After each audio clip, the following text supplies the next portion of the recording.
সবাই দেখে কিরে আমরা ইফতার করি সূর্য ডুবার আরো 5 মিনিট পরে, আর এরা দেখে সূর্য ডুবার সাথে সাথে ইফতার করি বেলায়। অনেকে বিভিন্ন রকম গালি গালাজ বিভিন্ন কথাবার্তা বলেন, কারণ কি? এলেমের অভাব। সূর্য কিভাবে ইফতার কখন টাইম হয়, ইফতারের সময় সে জানে না, তার এলেম নাই, তার জ্ঞান নাই এই ব্যাপারে। হয়তো সে বড় ডিগ্রিওয়ালা হইতে পারে, বড় মুফতি হইতে পারে, বড় পিএইচডি ডিগ্রিধারী হইতে পারে, বড় ধরনের পদ পদবীর অধিকারী হইতে পারে, কিন্তু তার এলেম নাই। আবু জাহেলের জ্ঞান কম ছিল। আবু জাহেল ওই যুগের বুদ্ধিজীবীদের সেরা বুদ্ধিজীবী, সবচেয়ে বড় জ্ঞানী, সবচেয়ে বড় বুদ্ধিজীবী। কিন্তু আল্লাহ রসুল সাল্লাল্লাহু আলাইহি ওয়াসাল্লাম বলছেন, হে তো জাহেল, আবু জাহাল, এই মূর্খ না, খালি মূর্খের বাপ জাহেল। কারণ আল্লাহকে চিনার জন্য, আল্লাহ রসুলকে চিনার জন্য যে এলেম দরকার, সেই এলেম তার নাই।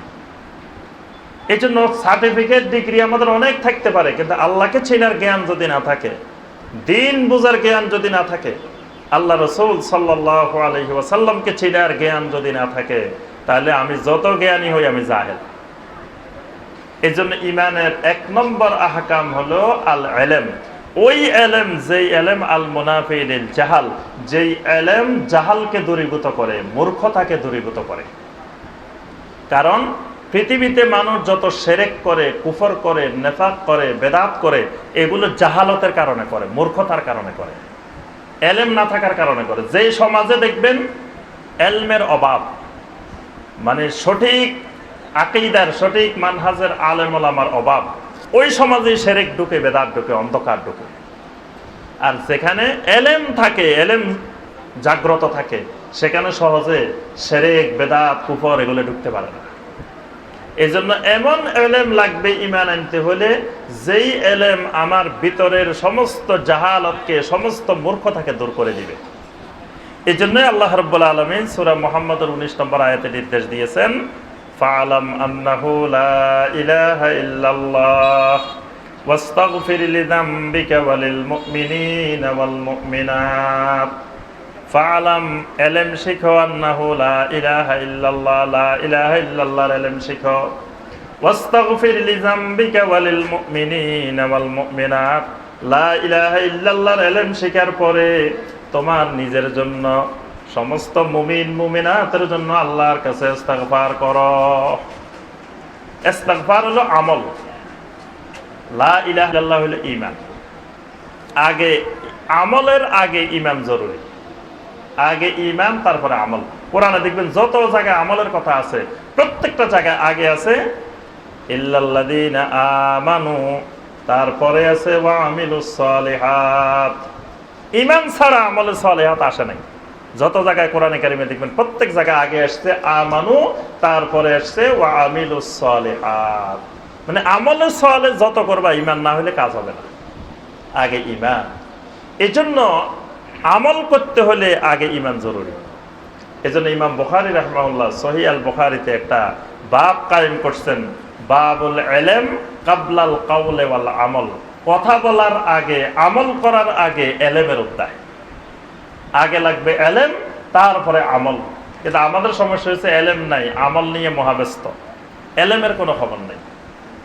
এই জন্যই শিরকও করি, আবার আমলও করি, বেদাতও করি, আবার আমলও করি। আবার বেদাতকে অনেক সুন্দর মনে হয়। ফরজ নামাজের পরে, সালাম ফিরানোর পরে যদি মুনাজাত না হয়, তাহলে তো আমলে হয়নি। কারণ কি? এখানে তার এলেমের অভাব, জাহালতের কারণে এটা মনে করে। কারণ এটা দেখতে একটু সুন্দর লাগে, মনে করে আমি আল্লাহর কাছে চাইলাম। কিন্তু এই সুন্দরটা যে আল্লাহ রসুল সাল্লাল্লাহু আলাইহি ওয়াসাল্লাম সুন্দর মনে করেন নাই, সাহাবায়ে কেরাম সুন্দর মনে করেন নাই, এই পদ্ধতিটা, সিস্টেমটা সুন্নতের মধ্যে নাই। এটা বুঝতে হলেও এলেম লাগবে। এলেম না থাকলে যারা জাহেল, তারা কবে যে মিয়া কি নামাজ পড়লাম, মোনাজাতে হইল না।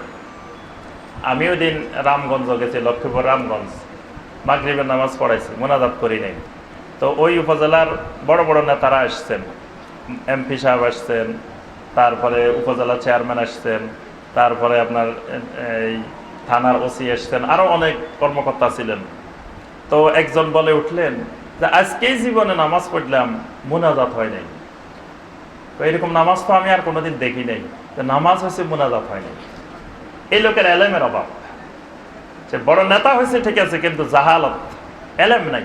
এই জন্য তার কাছে মনে হচ্ছে যে কি রে, নামাজ পড়ছি মোনাজাত না, এটা কেমন নামাজ? তা আমি বললাম যে ভাই, আপনি কি হজে যান নাই? মক্কা মদিনায় দেখেন নাই আপনি যে মক্কা মদিনায় নামাজ হয়, মোনাজাত হয়? কিছু কয় না, চুপ করে গেছে। তা আমি বললাম যে আপনি কিভাবে বললেন যে আর কোনোদিন দেখেন নাই? মিনিমাম মক্কা মদিনায় গেলে তো দেখছেন, সেখানে তো হয় না মোনাজাত। হজে গেলে দেখছেন, উমরায় গেলে দেখছেন। তাহলে এই যে মানুষটার ধারণা মোনাজাত না হলে নামাজে হয় না, এটা জাহালতের কারণে। যদি এলেম থাকতো তাহলে তার ধারণাটা পরিষ্কার হয়ে যেত। কারণ সে বুঝতো আমার রাসূল দীর্ঘ 10 বছরের উপরে ইমামতে করছেন, কিন্তু কোনোদিন সালাম ফিরানোর পরে সব সাহাবীকে নিয়ে এইভাবে সম্মিলিতভাবে মোনাজাত করেন নাই। তাহলে এলমের অভাব। এই জন্য ঈমান আনতে হলে এলেম লাগবে। এলেম যদি আপনার ভিতরে থাকে তাহলে কেউ আপনাকে গোমরা করতে পারবে না। যদি কিছু এলেম, চলার মতো কিছু এলেম থাকে, ঈমানের মতো কিছু এলেম থাকে, আর এলেম নাই, তা আপনি আজকে এখানে আসছেন, আসি আমার আলোচনা শুনছেন, আরেক মসজিদে গেছেন কালকে, যাই ওখানে দেখছেন যে ওরে আল্লাহ, এই হুজুর তো দাড়ি অনেক লম্বা, চেহারা অনেক নুরানি, পাগড়ি অনেক সুন্দর, কয় না এই হুজুরের কথা ঠিক আছে। আরেকদিন আরেক হুজুরের কাছে গেছেন, ও আল্লাহ, এ তো আরো বিরাট আওলাদ রাসূল, এইটার কথাই ঠিক আছে। কারণ হলো আপনার ভিতরে কিচ্ছু নাই, আপনি খালি কলস, ভিতরে কোনো এলেম নাই। আপনি যেখানে যাইবেন সেখানে মনে হবে যে ভালো, যেখানে দেখবেন এখানে মনে হবে যে নুরানি চেহারা, পাগড়ি বড় হইলে বড় হুজুর, জুব্বা বড় হইলে বড় হুজুর, দাড়ি বড় হইলে বড় হুজুর। কারণ আপনি যাচাই বাছাই করার মতো এলেম নাই। এই জন্য ঈমানের জন্য 1 নম্বর জরুরি বিষয় এলেম। এলেম লাগবে। 2 নম্বর যে বিষয় সেটি হলো আল ইয়াকিন। ইয়াকিন লাগবে, ইয়াকিন। ঈমানের যতগুলো বিষয় আছে, এই বিষয়গুলো শুধু বিশ্বাস করা যথেষ্ট না, এই বিশ্বাসটা কাল পর্যন্ত, ভিতরে পর্যন্ত পৌঁছতে হবে। ভিতরে পর্যন্ত যদি না পৌঁছে তো ঈমান হবে না। এটা যদি মুখে মুখে থাকে, গলার উপরে থাকে, ভিতরে না যায়, তাহলে এটার নাম ঈমান না। আমি কয়েকটা জিনিস আপনাদেরকে বলি, এটা শুনলে বুঝবেন ইয়াকিন কাকে বলে। আপনার আমাদের দেশে সিগারেট আছে না, ধূমপান, বিড়ি, সিগারেট, সবগুলোর উপরে দিয়ে দেখবেন লেখা আছে ধূমপান বিষপান, লেখা আছে না, ধূমপান বিষপান। এটা একটা এলেম, একটা এলেম দেওয়া হয়েছে, একটা বিশ্বাস যে ধূমপান করবেন এটা বিষপানের মতো। আচ্ছা, এই এলেমটা বাংলাদেশে সবাই জানে, জানে না? সবাই জানে, লেখা আছে। এটা লেখা থাকার পরেও দেখবেন সিগারেটের দাম প্রতি বছর, প্রতি মাসে খালি বাড়ে, অথচ গ্রাহকের সংখ্যা, পানকারীর সংখ্যা, ক্রেতার সংখ্যা কমে না, দিন দিন বাড়ে। তাহলে এটা বিষপান, ধূমপান বিষপান বলা হলো। এই এলেমটা গলার উপরে আছে, ভিতরে যায়নি। কারণ হে জানে এটা খাইলে কিছু হয় না, সাথে সাথে কিছু হয় না। সুতরাং এলেমটা ভিতরে ইয়াকিন হয় নাই, ইয়াকিনের রূপ নেয় নাই। কিন্তু একটা বিষ, বিষের বোতল, আপনি একজনের কবেন ভাই জীবনে একবার কোনো জিনিস যদি না খান আপনি বুঝবেন কেমন এটা কি জিনিস। অনেকে কয় সিনেমা হলে একবার না গেলে, সিনেমা না দেখলে বুঝবেন কেমন এটা যে খারাপ, ওই জন্য জীবনে একবার যায়, নাউজুবিল্লাহ। তো বলে শোনেন ভাই, বিষ পান করলে যে মানুষ মরে যায়, বিষ পান করলে যে ক্ষতি, এটা আপনি একবার না খাইলে বুঝবেন কেমন। আপনি কষ্ট করে টাকাও খরচ করা লাগবে না, আমি টাকা দিব, আসেন একটু 1 চামচ খেয়ে যান, খাই দেখেন। খাবে কেউ? কেন খাবে না? এই এলেমটা তার ইয়াকিন হয়ে গেছে, কাল পর্যন্ত পৌঁছে গেছে। সে জানে এটা 1 চামচ খাইলে শেষ, দ্বিতীয়বার আর দুনিয়া থাকা যাবে না। তাহলে এই বিষয়টা, এলেমটা ইয়াকিনের রূপ নিছে, কিন্তু ওইটা ইয়াকিনের রূপ নেয় নাই।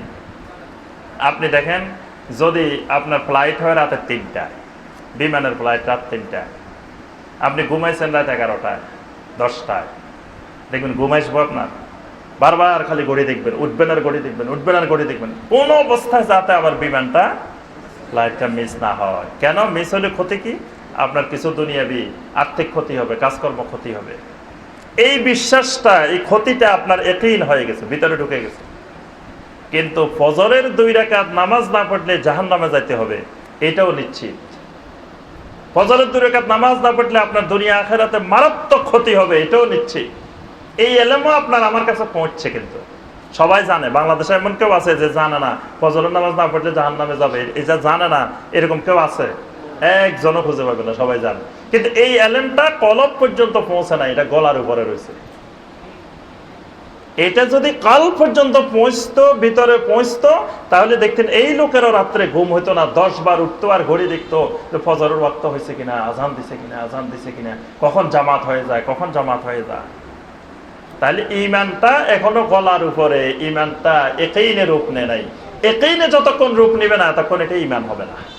মুখে আপনি 1000 বার লা ইলাহা ইল্লাল্লাহ জিকির করতে পারবেন, কিন্তু এটা ইমান হবে না। আল্লাহ পাক কোরআনে কারিমে সূরা আল হুজুরাতের 15 নম্বর আয়াতে বলছেন, ইন্নামাল মুমিনুনা আল্লাযীনা আমানু বিল্লাহি ওয়া রাসূলিহি সুম্মা লাম ইয়ারতাবু। আল্লাহ পাক প্রথম বলছেন যে মুমিন তো তারাই যারা আমানু বিল্লাহি ওয়া রাসূলিহি, আল্লাহ এবং তার রাসূলের উপরে ঈমান আনে, সুম্মা লাম ইয়ারতাবু, এরপরে এই ব্যাপারে কোনো সন্দেহ পোষণ করে না। সন্দেহ পোষণ করে না মানে ঈমানটা এটাই রূপ নিছে, নিশ্চিত বিশ্বাসের রূপ নিছে। এই নিশ্চিত বিশ্বাসের রূপ না নিলে ঈমান হবে না।